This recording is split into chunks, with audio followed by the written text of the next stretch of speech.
మనము పండించినటువంటి పంట ఏదైనా కావచ్చు, పండు కావచ్చు, కూరగాయలు కావచ్చు, ధాన్యం కావచ్చు, ఏదైనా కావచ్చు, దీనికి ఉండవలసినటువంటి లక్షణాలు, ముఖ్యమైన లక్షణాలు 7. ఈ 7 లక్షణాలు ఉన్నటువంటి పంట మీరు పండించారనుకోండి, అప్పుడు మీరు అధిక దిగుబడిని సాధించినట్లు, మీరు అధిక లాభాలు సాధించినట్లు అవుతారు. అంటే మనం పండించే ఆ పంటకి, ఆ దిగుబడికి ఉండవలసినటువంటి లక్షణాలు 7.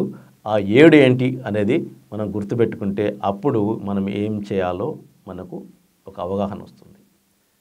పండించే పంటకు ఉండవలసినటువంటి ఆ ముఖ్యమైన 7 లక్షణాలు ఏంటంటే, 1 పరిమాణము, అంటే సైజు, ఎంత సైజు మనము పండిస్తున్నాం అనేది. 2 బరువు, వెయిట్.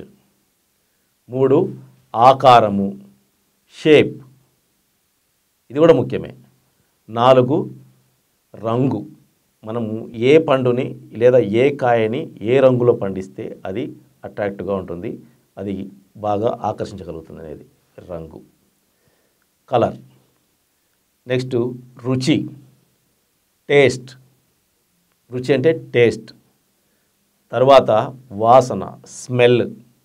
అంటే మనం ఏదైనా కొనేటప్పుడు మామిడి పండు ఇట్లా కొనేటప్పుడు స్మెల్ కూడా చూస్తాం. మంచి స్మెల్ వస్తుంది అంటే లోపల బాగుంది, ఇది బాగా టేస్టీగా ఉంటుందని మనము అనుకుంటాం అన్నమాట. సో అది స్మెల్.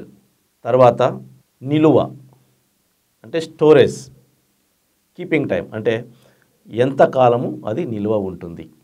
ఈ 7 లక్షణాలు మీరు పాటించగలిగితే, మీరు పండించే ఆ దిగుబడికి ఈ 7 లక్షణాలు ఉన్నట్లయితే అధిక దిగుబడిని మనము 100% సాధించిన వాళ్ళం అవుతాము. ఇందులో ఈ 7 లక్షణాలు మనం పండించే దిగుబడిలో ఉండాలి అంటే, ఆ పండుకి, కాయకి లేదా ధాన్యానికి ఉండాలి అంటే, ఈ 7 లక్షణాలు కలిగించేటివి ఏంటో కాదు, మనం అందించే న్యూట్రియంట్స్. మనం అందించే న్యూట్రియంట్సే ఈ 7 లక్షణాలని కలిగిస్తాయి.